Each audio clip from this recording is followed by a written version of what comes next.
Being fully honest, getting a video out this week was tough.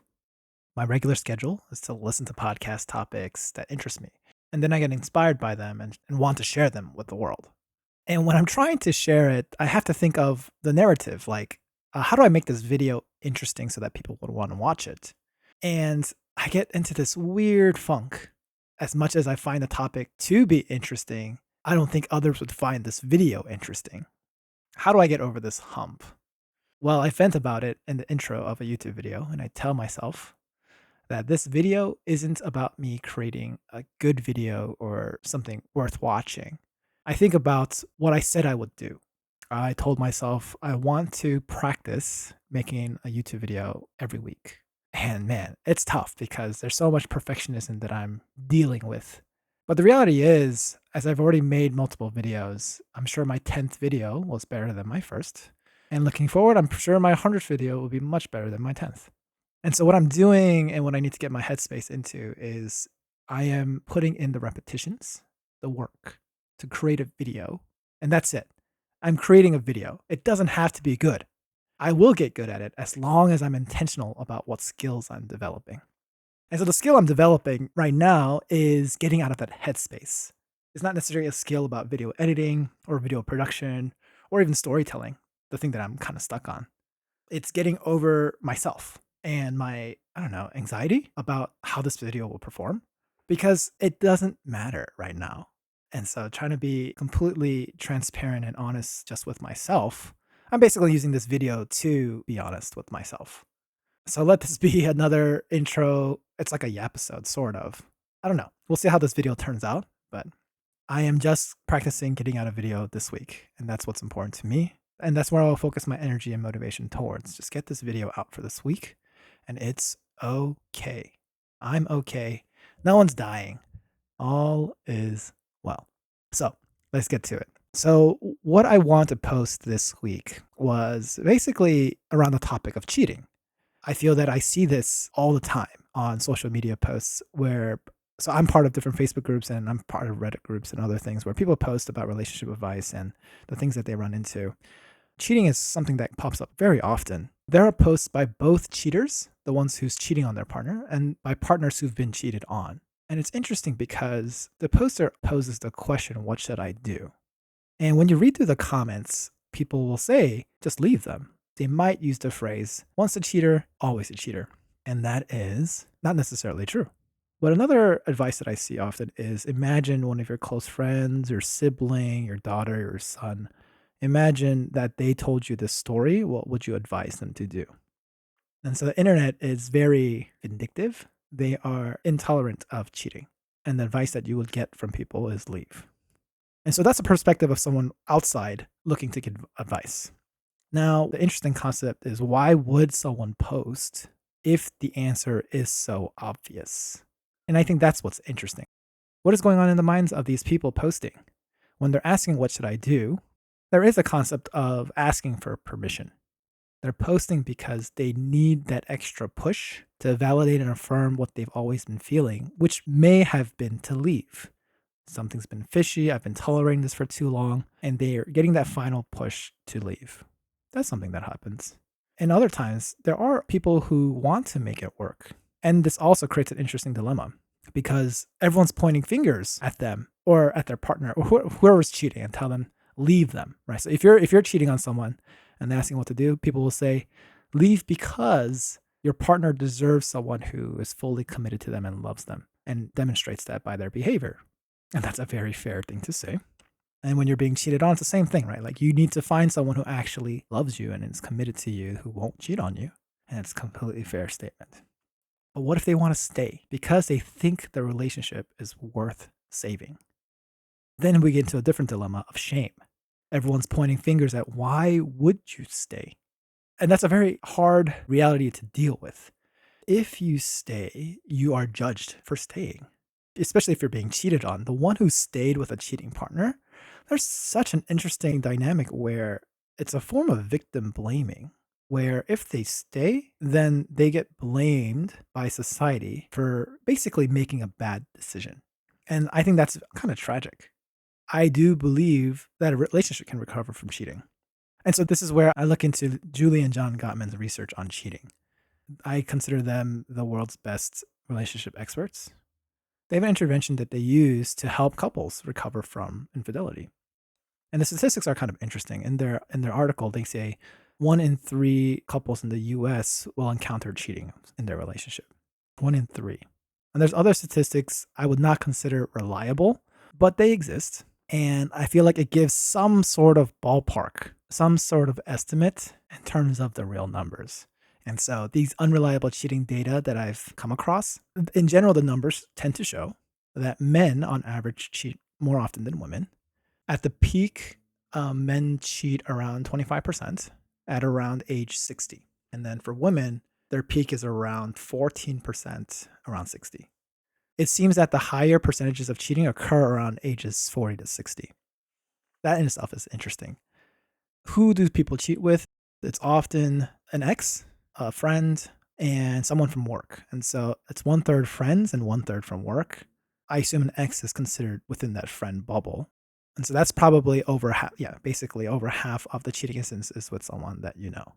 I guess a side little tangent, there is a rising behavior. It's called financial infidelity, where they're stashing money away in a different undisclosed bank account, or they have debts that they've incurred personally and have not shared that with their partner. And so this is a concept that's been happening called financial infidelity.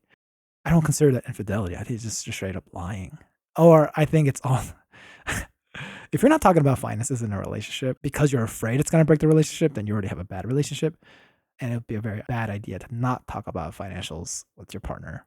It's one of the top reasons people divorce in the first place. But anyway, what I also found in the research was that not everyone shares the same views on cheating. For some people, what constitutes cheating is common sense, and it really isn't.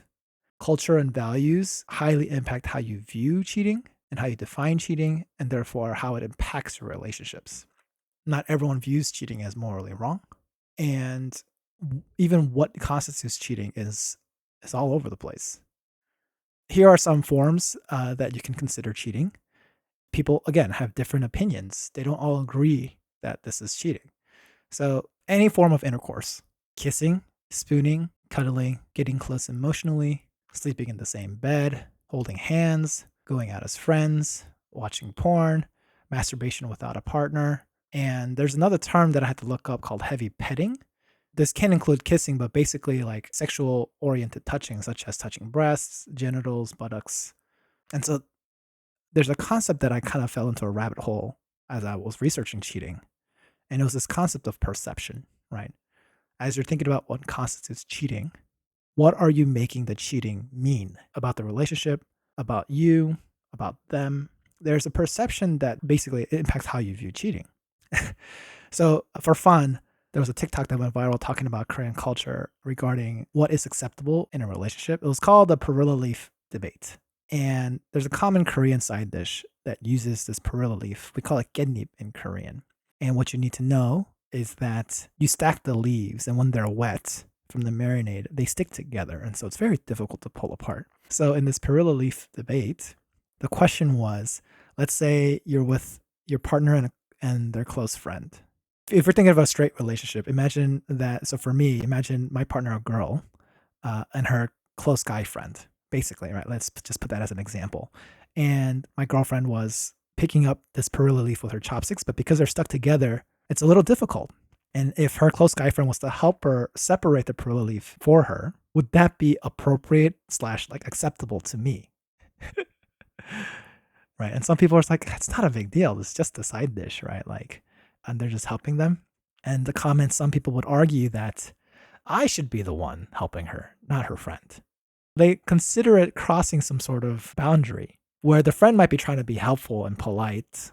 Others argue that they shouldn't be. They should keep their distance. Just let my girlfriend pick out the side dish herself. Figure it out. The opinion is split. I don't know what the statistics are, but it was something that went viral, and which is very interesting. Now, for those who don't understand this perilla leaf debate, there's another version. This is the peeling shrimp debate. So it's the same scenario, and so let's keep the same scenario in my situation. Their close guy friend peels shelled shrimp for my girlfriend. Would that be acceptable? people would in the comments would say, why would the guy go out of their way to peel shrimp for your girlfriend? Right? Like they don't have to do that. They can just let the girlfriend do it themselves, or again, their partner, should be the one doing it. And that is not. And so again, this is the opinion is split. So it's like some people don't care and some people really care. And so there's this idea of a perception. There's a perception of what meaning it makes and what is acceptable to you in your relationship. And then there's another debate. This is the last one. It's called a padded coat debate. And so in Korea, there's a certain type of jacket that we call padded coats. We call it padding. And you have to imagine your partner with their hands full. And in my case, my girlfriend's, her hands full. She's wearing an open padding coat that's not zipped up. Would it be acceptable for her close guy friend to zip up her zipper so that she stays warm? And so the context obviously is less like, like it's windy, it's cold, her hands are full. And in this one, a lot of people, especially in Korean culture, they consider this definitely crossing a line. They think that it's too intimate to zip up someone's zipper for them. And I just find it interesting because me personally, I actually don't care at all. And so this goes into the perception of what intention does the close guy friend have for doing these actions.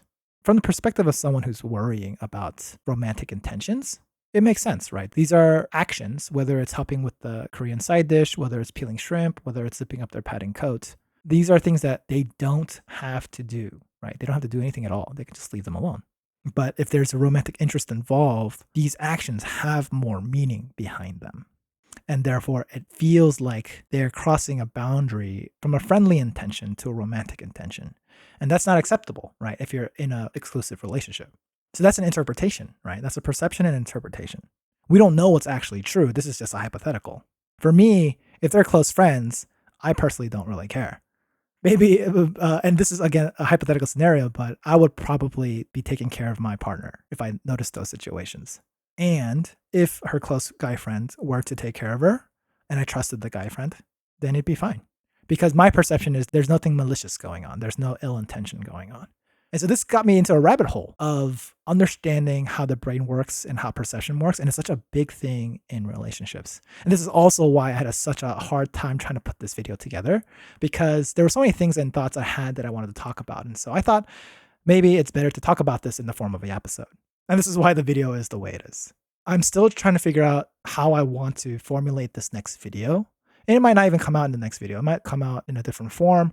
I'm trying to formulate these ideas. And again, it's more practice as I'm trying to get videos out.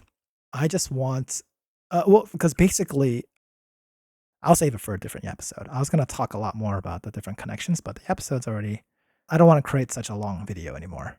But it affects how much editing I have to do. And so let's stop here. And so to wrap it up, let me add some more things that I found out about cheating, and then I'll wrap up this video. There's different reasons why people cheat.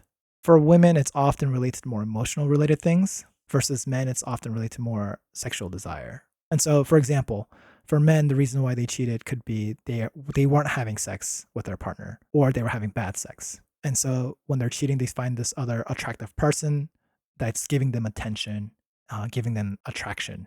And for women, similarly too, they're getting attention from someone, but it's often related to something emotional. And so there's a phrase like the affair person was there for me when my partner was not. There's feelings of confusion about their current partner, and the other partner was attractive. And so there's overlaps of, for sure, there's something about their affair partner that's attractive about them. And it could often be reflected in something they're not getting in their current relationship. There's other factors that are involved, whether they're upset at their partner, like anger. There can be ideas about whether they're good enough for their partner, sense of worthiness, sense of self-esteem. There might be aspects where they feel like they're not feeling the love anymore, right? There's a lack of love in the relationship. There's feelings of low commitment. There's feeling of a need for variety. Everything's the same. There's feelings of being neglected. There's also actually reasons for they're feeling bored. And that one's kind of a scary motivator, honestly. How nerdy do I want to be? How much more do I want to explain in this cheating culture and whatnot? But I decided let's just stop here and get this video out. I will keep working on my craft to make better videos. It is what it is. If you made it this far, thanks for listening. Again, if you're dedicating your time to listen to me, I really appreciate you. Thank you for listening. If you have any feedback or comments, just let me know. I hope to see you next time. Bye-bye.